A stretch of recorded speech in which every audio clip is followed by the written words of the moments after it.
깊은 밤 여러분께 들려드릴 이야기가 있습니다. 이 이야기는 실제로 일어난 일을 바탕으로 각색된 것입니다. 혹시 비슷한 경험을 하신 분이 계시다면 절대 혼자 견디려 하지 마시고 주변의 도움을 요청하시기 바랍니다. 히로시마현의 한 지역에는 지역 사람들 사이에서 유명한 심령 장소가 있습니다. 사람들은 그곳을 부적의 집이라고 부릅니다.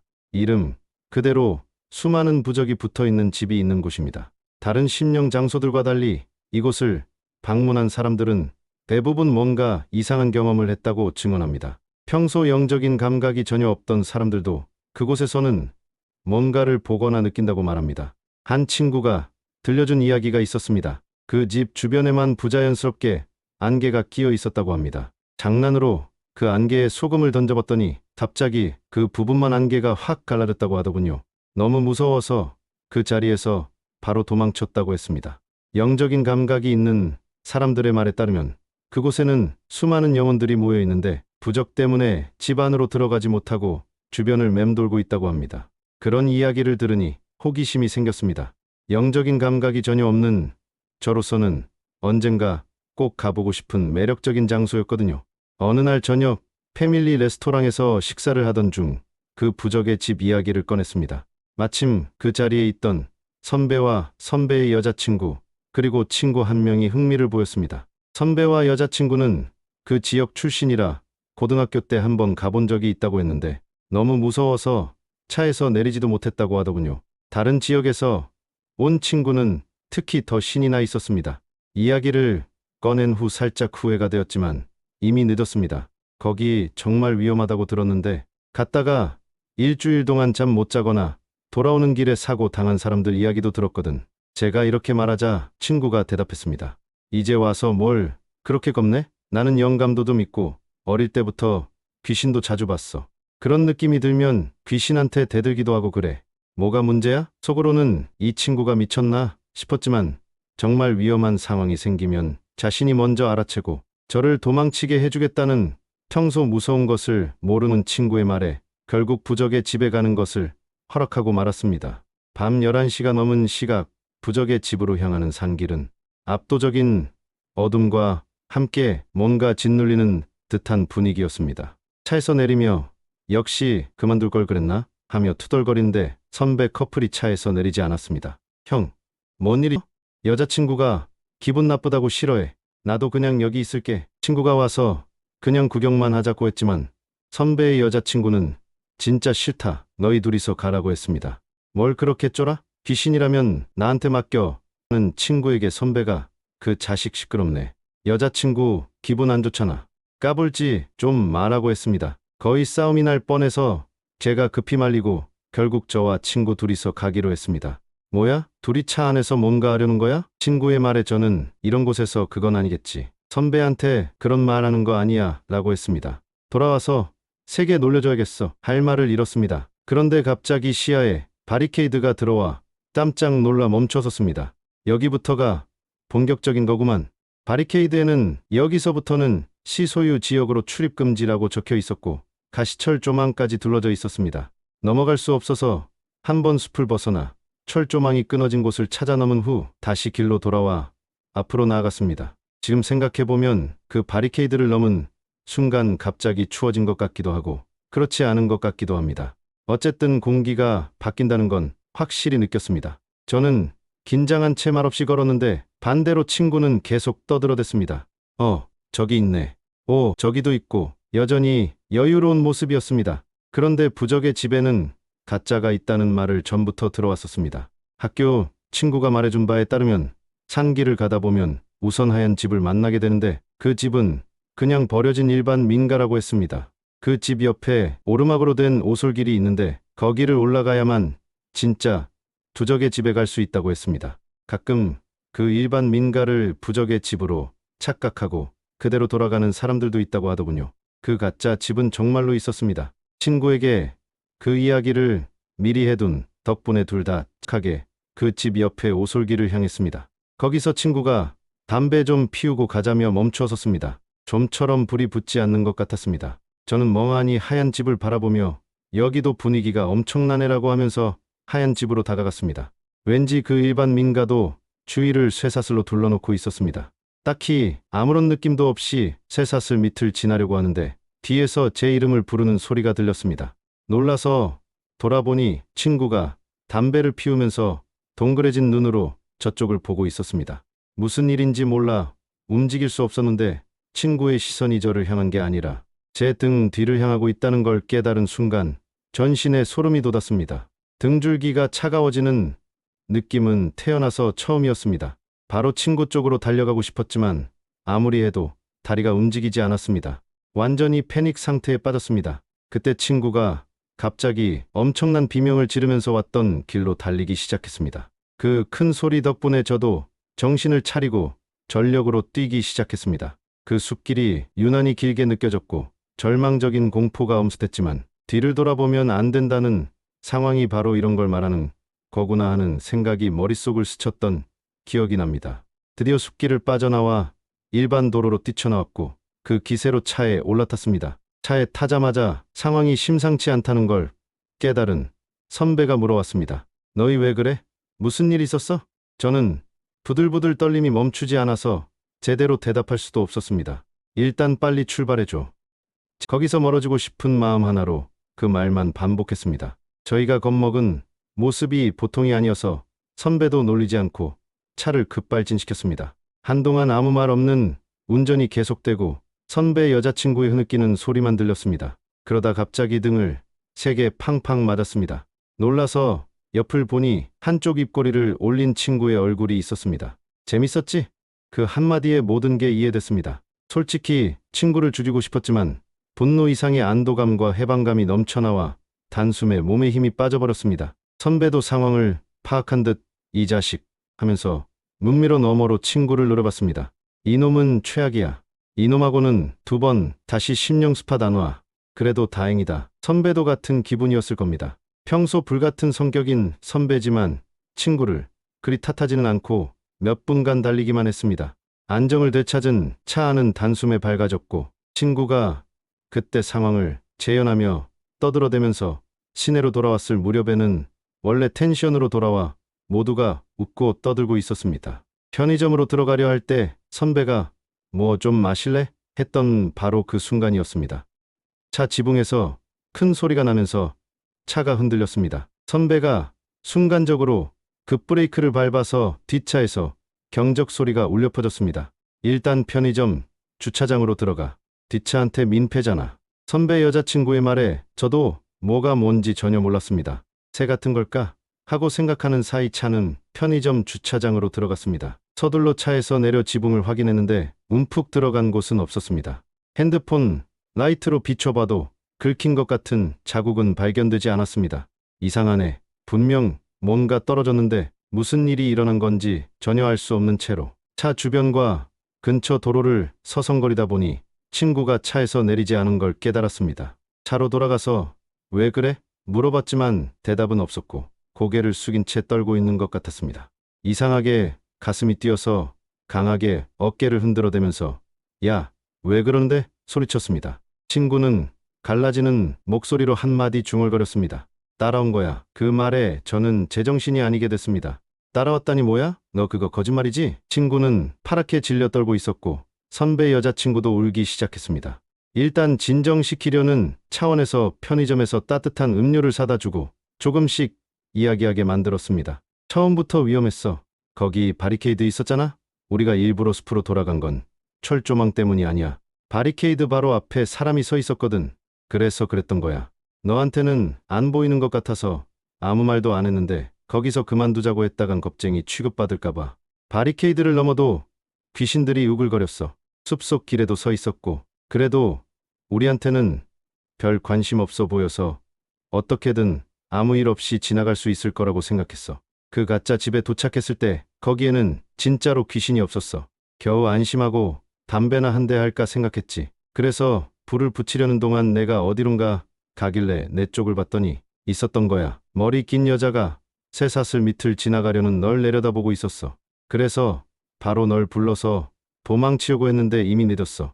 내가 돌아봤을 때는 그 여자가 내 등에 달라붙어 있었다고. 아파트로 돌아온 저희 둘은 마실 생각으로 사다 놨던 술도 마시지 않고 바로 잠이 들었습니다. 완전히 겁에 질려서 잘 때가 아니라고 생각했지만 이상하게도 바로 의식이 날아가 버린 것 같습니다. 다음에 의식이 돌아왔을 때 화장실에서 소리가 났습니다. 뭔가를 토하는 소리였습니다. 서둘러 화장실로 향했더니 친구가 변기 앞에 쪼그리고 앉아 토하고 있었습니다. 괜찮아? 정신 차려. 친구를 부르면서 열심히 등을 두드렸는데 변기 안을 들여다보고 얼어붙었습니다. 친구는 피를 토하고 있었던 겁니다. 날아갈 것 같은 의식을 필사적으로 붙잡으면서 미친 듯이 친구의 등을 두드렸습니다. 야, 장난치지 마. 울면서 계속 친구를 두드렸습니다. 잠들 때 켜둔 희미한 전등이 바람도 없는데 흔들리는 걸 선명히 기억하고 있습니다. 얼마나 시간이 지났는지 모르겠지만 결국 구급차가 도착하고 실려가는 친구와 함께 병원으로 향했습니다. 이미 친구에게는 의식이 없었지만 제 옷을 움켜쥐고 있었습니다. 친구가 응급실에서 치료를 받은 후 의사에게 설명을 들었습니다. 친구는 성대가 손상되어 있다는 것이었습니다. 다만 죽어라 소리 지르는 정도로는 그렇게 되지 않는다며 사정을 물어봤는데 저는 대답할 수가 없었습니다. 다음 날부터 다른 병원에 입원한 친구를 매일같이 병문안 갔지만 성대 치료 중이라서 말을 할 수 없었습니다. 종이에 글씨를 써서 대화를 나눴지만 허무하고 슬퍼서 그다지 많은 대화는 할 수 없었습니다.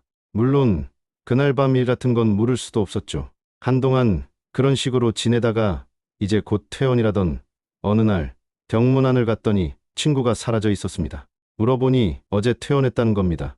연락 정도는 해줄 거라 생각하며 퇴원 축하 메일을 보냈는데 메일 주소가 바뀌었다는 업체 연락만 돌아왔습니다. 친구는 메일 주소를 바꾸고 있었던 겁니다. 좋지 않은 예감이 들어 서둘러 전화했지만 번호 자체가 바뀌어 있었습니다. 어쨌든 학교에 오기만을 기다릴 수밖에 없겠다 싶었는데 친구는 오지 않았습니다. 나쁜 예감은 적중했습니다. 친구는 학교를 자퇴한 겁니다. 총무과에 가서 전화번호를 부탁했지만 그만둔 학생의 전화번호를 함부로 알려줄 수는 없다는 것이었습니다. 완전히 연락할 수단이 끊어지고 말았습니다. 그 후 2년간 저는 대학 재학 중에 친구를 만날 수 없었습니다. 하지만 최근에 친구와 다시 만나게 된 계기가 있었습니다. 같은 동아리 후배가 친구와 같은 고향이라는 걸 알게 된 것이었습니다. 후배에게 어거지로 부탁해서 지난주 토요일 친구의 고향으로 안내받았습니다. 중학교 때까지 친구와 자주 놀았다는 그 후배는 친구의 집도 알고 있었습니다. 좀 뻔뻔스럽긴 하지만 오래전부터 친구가 걱정돼 미치겠다며 친구의 집을 찾아간 겁니다. 명랑한 느낌의 키가 작고 활발해 보이는 친구 어머니가 나왔습니다. 사정을 설명하자 놀라셨지만 바로 친구를 불러주셨습니다. 현관으로 친구가 나왔습니다. 머리를 빡빡 밀고 있었습니다. 갑작스러운 방문에 눈이 동그래졌지만 왔구나 쑥스러운 목소리를 냈습니다. 너무도 오랜만인 친구의 건강한 목소리를 보고 저는 눈물이 쏟아질 것 같았습니다. 집으로 들어가 여러 이야기를 나누기로 했습니다. 묘한 긴장감에 서먹서먹했지만 친구는 다음과 같이 말해줬습니다. 이야기가 너무 길어서 포인트별로 요약해서 말씀드리겠습니다. 첫째, 그날 밤 무슨 일이 있었는가? 폭풍 수면하는 저 옆에서 친구는 계속 잠들 수 없었다고 합니다. 못 잤다고 할까요? 굳이 안 잔 걸까요? 아침까지 절대 긴장을 풀면 안 된다고 굳게 마음먹은 것 같습니다. 그리고 심야에 추워진 친구는 이불을 꺼내려 벽장을 열었습니다. 거기에 그 여자가 있었습니다. 친구가 반응을 취할 새도 없이 그 여자는 친구와 합쳐졌습니다. 그때부터 의식은 띄엄띄엄했다고 하네요. 정신을 차리고 보니 변기를 향해 토하고 있었고 본능적으로 이물질을 토해내고 싶었다고 합니다. 하지만 나오는 건 피뿐이었습니다. 죽을지도 모른다고 각오했다고 하네요. 이제는 토하려는 의식과는 관계없이 입에서 피가 넘쳐나왔습니다. 제가 등을 두드리고 이름을 계속 불렀던 건 기억나지 않는다고 합니다. 둘째, 왜 갑자기 퇴원했고 왜 연락수단을 끊었는가? 병원 의사가 분야가 다르다고 했답니다. 성대는 거의 다 나았는데 계속 목소리가 안 나오는 건 친구 의식의 문제, 정신적인 상처, 즉 자신들 관할이 아니라는 거였죠. 그렇게 선고받았다고 합니다. 친구 어머니는 정신과에 다니면서 학업 복귀를 권유했지만 친구는 퇴원 후 학교를 그만두고 고향으로 돌아가길 원했습니다. 아무리 뭐라고 해도 물러서지 않았던 것 같습니다. 그 후 부모님이 데리러 오셨고 친구는 본가로 돌아온 겁니다. 반쯤 미쳐 있었나 봅니다. 하지만 병원이나 정신과에서는 잘 될 거라고 보지 않았습니다. 그 여자는 매일 꿈에 나왔고 없었던 목소리 공포증까지 생겼다고 합니다. 상황이 심각해지기 전에 절이나 신사에서 퇴마를 받고 시골에서 조용히 살려고 생각했던 모양입니다. 연락 수단을 끊은 건 그저 걱정시키고 싶지 않았다고만 대답했는데 저는 친구가 모든 걸 잊고 싶었던 건 아닌가 생각하고 있습니다. 셋째, 그 여자는 어떻게 됐는가? 본가로 돌아오기 전에 부모님에게 모든 걸 털어놓은 친구는 부모님과 함께 고향에 있는 큰 절을 방문했습니다. 놀랍게도 절에 도착하자마자 친구는 주지스님에 의해 본당으로 안내되고 여기서 모든 걸 털어놓아라 하는 말을 들었습니다. 말을 못하는 친구는 종이와 펜으로 모든 걸 밝히려고 했습니다. 그런데 갑자기 도중에 펜이 멈췄습니다. 의식이 뚜렷한데도 숨을 쉴 수 없을 정도의 가위 눌림이었다고 합니다. 갑자기 친구가 괴로워하기 시작해서 주지스님 일행은 서둘러 퇴마를 시작했다고 합니다. 그런데 눈앞이 캄캄해지면서 사람들이 우당탕거리는 발소리, 불경과 목탁 소리가 한동안 들리다가 의식이 훅 날아갔다고 하네요. 다음에 눈을 떴을 때는 절의 객실 이불 위였고 주지스님과 부모님이 옆에 있었습니다. 주지스님이 이야기해 주셨습니다. 특히 강한 원한을 가진 귀신으로 빙의하는 방법이 보통이 아니었다는 것. 안쪽으로부터 침식되어 있어서 조금만 늦었다면 정말 위험했을 거라는 말씀이었습니다. 주지스님은 좀처럼 나가질 않아서 이런 걸 사용했다. 나무로 만든 불상을 보여주셨습니다. 대체 효과가 있다는 모양으로 간단하게 만든 인형이었지만 친구에게는 너무도 거룩하게 보였다고 하네요. 친구가 목소리를 잃은 것에도 의미가 있는 것 같습니다. 목소리에는 힘이 있다는 것으로 귀신이 몸을 지배할 때 그 힘을 빼앗는다는 건 자주 있는 일인 모양입니다. 얼령과 귀신은 밀접한 관계가 있다고 합니다. 퇴마가 끝나고도 아직 목소리가 안 나오는 친구를 보고 부모님은 걱정했지만 주지스님 말씀이 이젠 괜찮다. 영양을 섭취하고 며칠 안정하면 목소리도 나올 거야 라는 거였죠. 실제로도 일주일 정도 지나서 서서히 목소리는 회복됐고 전처럼 생활할 수 있게 되었다고 합니다. 그 후 얼마 지나지 않아 친구는 파견 업체에서 근무하면서 지금까지 무사히 살고 있다는 것입니다. 친구는 퇴마를 받은 후 그 여자는커녕 한 번도 귀신을 보는 일이 없었고 영감을 잃고 말았다고 합니다. 몸을 대신했던 부처님에 의해 그런 힘이 봉인되었던 걸까요? 친구와의 재회 후 며칠이 지났습니다. 저는 그동안 있었던 일들을 계속 생각해보고 있습니다. 정말로 위험한 심령 장소는 장난 삼아서라도 가까이 가서는 안 된다고 확신하게 되었습니다. 우리에게는 그런 세계의 것들을 어떻게 할 수 있는 그런 힘이 없다고 생각하게 된 사건이었습니다. 호기심만으로는 감당할 수 없는 것들이 이 세상에는 분명히 존재한다는 걸 깨달았습니다. 그 후 저는 다시는 심령 장소에 가지 않고 있습니다. 친구도 마찬가지일 겁니다. 우리는 그날 밤의 경험으로 인해 보이지 않는 세계에 대한 경외심을 갖게 되었습니다. 만약 여러분 중에서도 호기심으로 그런 곳을 방문하려고 하신다면 제발 신중하게 생각해 보시기 바랍니다. 돌이킬 수 없는 일이 일어날 수도 있습니다. 그리고 만약 이미 그런 경험을 하고 계신 분이 있다면 혼자서 견디려 하지 마시고 반드시 도움을 요청하시기 바랍니다. 종교인이든 전문가든 믿을 만한 어른이든 상관없습니다. 보이지 않는 세계의 일들은 우리가 생각하는 것보다 훨씬 복잡하고 위험할 수 있습니다. 하지만 동시에 그것들로부터 보호받을 수 있는 방법도 분명히 존재합니다. 친구는 지금 평범하게 살고 있습니다. 그 끔찍했던 경험도 시간이 지나면서 점점 희미해져 가고 있다고 합니다. 하지만 여전히 그날 밤의 일을 완전히 잊을 수는 없다고 하더군요. 저 역시 마찬가지입니다. 가끔 깊은 밤이 되면 그때의 공포가 되살아나곤 합니다. 특히 홀로 있을 때면 더욱 그렇습니다. 하지만 그런 경험이 있었기에 지금은 더욱 신중하게 살아가고 있습니다. 세상에는 우리가 이해할 수 없는 일들이 많이 일어납니다.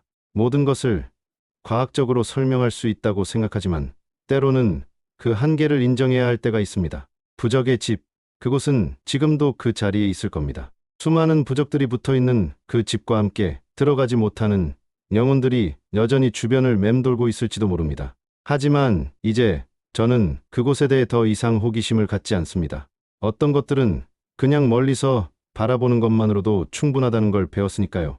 여러분도 이 이야기를 들으시고 무엇인가 느끼는 바가 있으시길 바랍니다. 그리고 만약 비슷한 상황에 직면하게 된다면 용기보다는 신중함을 선택하시기 바랍니다. 때로는 도망치는 것이 가장 현명한 선택일 수 있습니다. 자존심이나 호기심 때문에 돌이킬 수 없는 일을 겪지 마시기 바랍니다.